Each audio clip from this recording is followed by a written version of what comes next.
नमस्कार साथियों, मैं अमर आदोतिया आप सभी श्रोताओं का स्वागत करता हूं। सदैव की भांति आज पुनः उपस्थित हूं लेकर एक रोचक तथा आपके सभी के जीवन से जुड़ी हुई एक कहानी। आज की कहानी के लेखक हैं मथुरा के सुप्रसिद्ध कहानीकार और लेखक डॉक्टर दिनेश पाठक शशि जी।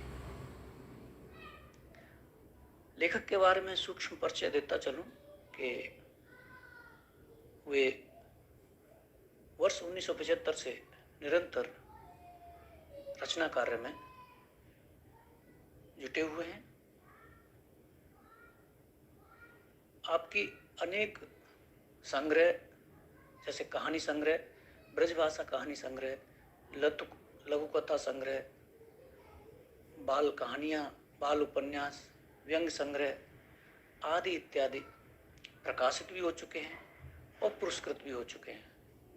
जहाँ तक पुरस्कारों का सवाल है, आपको भारत सरकार द्वारा प्रेमचंद पुरस्कार, भारत सरकार द्वारा लाल बहादुर शास्त्री पुरस्कार, उत्तर प्रदेश हिंदी संस्थान लखनऊ द्वारा अमृतलाल नागर बाल कथा सम्मान, उत्तर प्रदेश हिंदी संस्थान लखनऊ द्वारा ही श्रीधर पाठक नामित पुरस्कार, साहित्य भूषण सम्मान साहित्य मंडल सीनाथ द्वारा आदि कई पुरस्कार प्राप्त हो चुके हैं। अब मैं पढ़ता हूँ आपकी ब्रजभाषा संग्रह कहानी संग्रह परिक्रमा से एक कहानी जिसका शीर्षक है निर्णय। यह ब्रजभाषा में है। घरते चिट्ठी आई है बाबा की, लिखो है एक दिना की छुट्टी लेके गांव चले आओ भैया। ठाकुर दादा ने याद करो है। ठाकुर दादा ने चौ याद करो है। ऐसो कौन सो काम आया टको मोसो, या उधेड़ गुन में पड़ोई हो में के गोपू ने चिट्ठी की अगली सतीर पढ़ के बीज ऋषि गिरा दी। रामवीर की बहू गुजर गई है। सुन के मन में बहुत ही दुख भयो। रामवीर मेरे बचपन को साथी है। हम दो संगई संग खेले कूदे और पढ़े संगई। इतो ही न जाने कितनी रात हम दोनों ने एक दूसरे के घर सोए के बिताई। याते हम दोनों के घरवारे तो राम लक्ष्मण कह के पुकारते ही।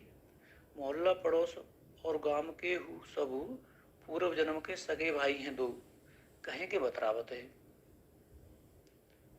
मैं हूँ रामवीर के बापू को ठाकुर दादा कह के पुकारतो, तो ठाकुर दादा स्नेहते सीधो हाथ मेरे सिर पे फिराए देवे है। यही तरिया उम्र के 14-15 वर्ष बीत गए। रामवीर को ब्याह करे बारे न की भीड़ सी लगवे लगी। दूर दूर ताई अच्छो दबदबो हो ठाकुर दादा को, पर रामवीर की महतारी को स्वर्गवास पिछले वर्ष है जाए के कारण वो अपने को पराजित सो पाए रहे हैं। यही ते मोकू एक दिन बुलाए के बोले, बिटुआ जे रामवीर के ब्याह वारे बहुत आए रहे हैं, तेरी कहा मनसा है। वैसे तो रामवीर अभी छोटो है, पर तू तो सब जानतो ही है भैया।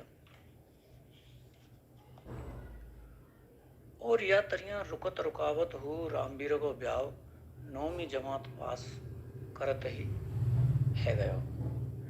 कछु दिनन में रामवीर अपनी खेती बाड़ी और घर गृहस्थी में पूरी तरिया उलझ गयो।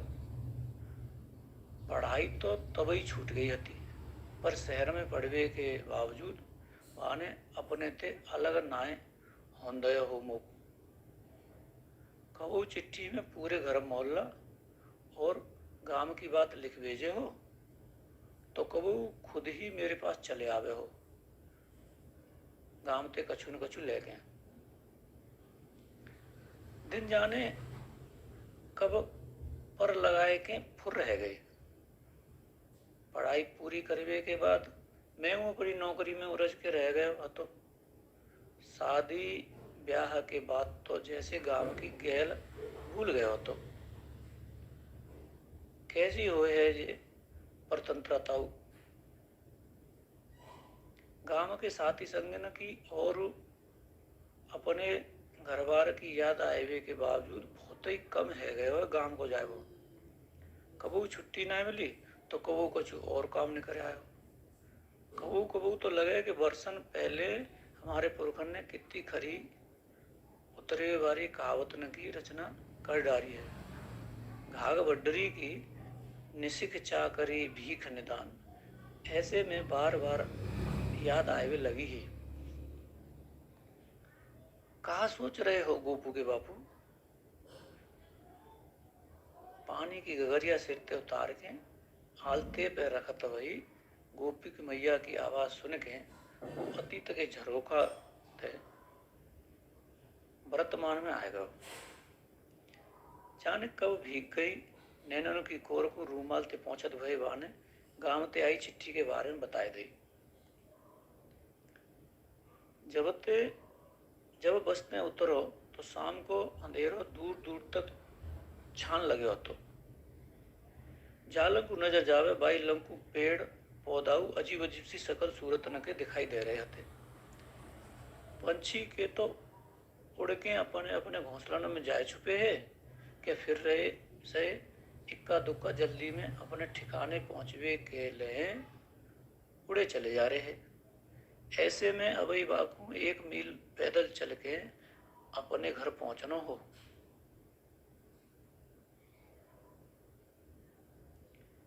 बस में उतरते ही बहाने गांव की गैल पकड़ी। लंबी लंबी डग भरत भये वो थोड़ी सी दूर गयो होएगो कि रन्नी काका मिल गए। संजा के झुटपुटे में पहचानवे में थोड़ी देर लगी। जब बा ने रामा किसना करी तो आवाज पहचान तो भय उन्होंने हालचाल पूछे। सब ठीक है काका, सुनाओ गांव के का हाल चाल है। सब ठीक ठाक तो है ना। ठीक ठाक का है भैया, तुम तो रहे अब नौकरी वारे यानी परदेसी आदमी। पर हम लोगन को तो 12 महीना 30 दिन जाई ठोर रहनो है गांव में, चाहे कैसे हो रहे हैं। पर एक बात कहूँ भैया, जब वो गांव को आना होए तो ऐसे चलो करो कि दिन छिपवे के पहले ही घर पहुंच जाओ। देर सवेर चलवे को वक्त ना रहे हो। लंबी लंबी डग भरत हुए काका की जी बात सुन के वो अचंभो सो भयो। याते पहले बहुत बार वो रात के 10 बजे घर पहुंचो है। कबो कुछ ना है भयो, पर आज काका की बात सुन के बात जी कह रहे हैं जाए तो पूछी। क्यों काका अपने गांव की गेल में खाए को डर। ये कोई शहर थोड़ो ये ना है कि गेल में तमंचाधारी मिल के लूट लेंगे। अरे भैया तू शहर की बात कर रहे हो। अब तो शहर थे बहुत ज्यादा बुरी दशा है भैया गांव की। शहर में तो पड़ोसी थे को मतलब ना रहा गए, किस्सा खत्म।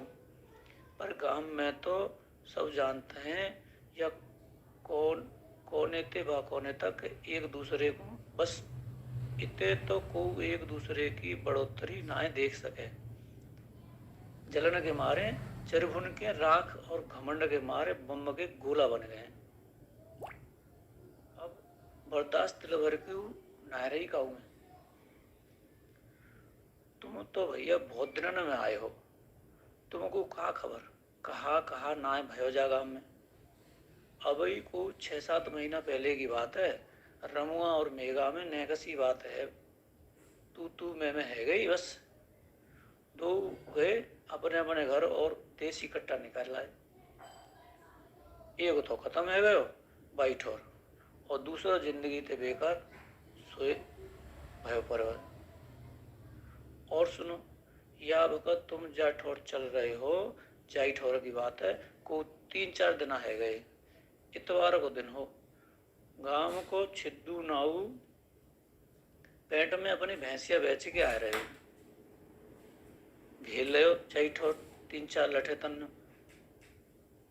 1,500-2,000 रुपया हे आंटी में सो छीन ले, टांग तोड़ दई सो अलग।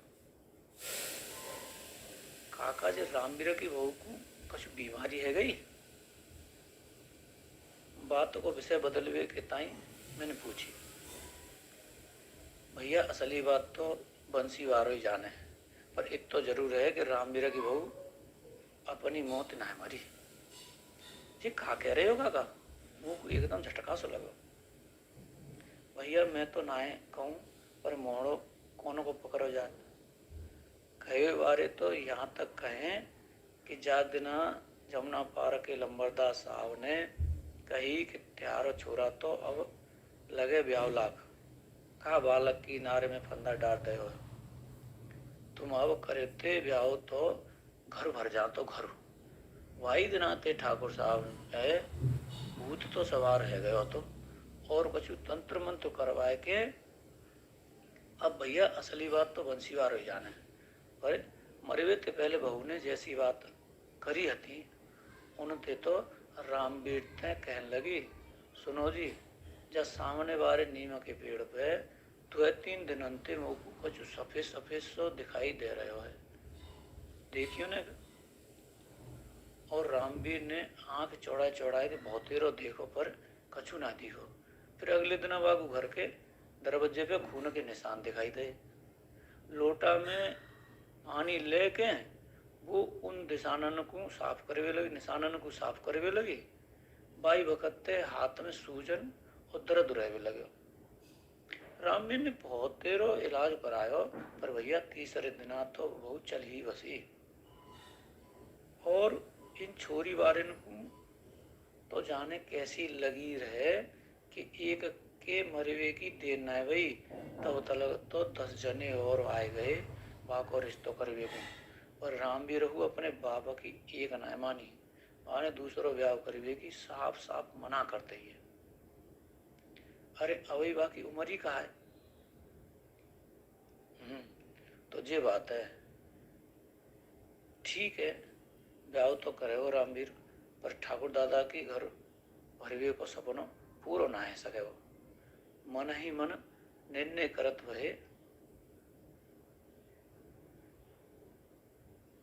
जाने कब मेरे कदम तेज तेज परन लगे। यहाँ यह कहानी समाप्त होती है। धन्यवाद।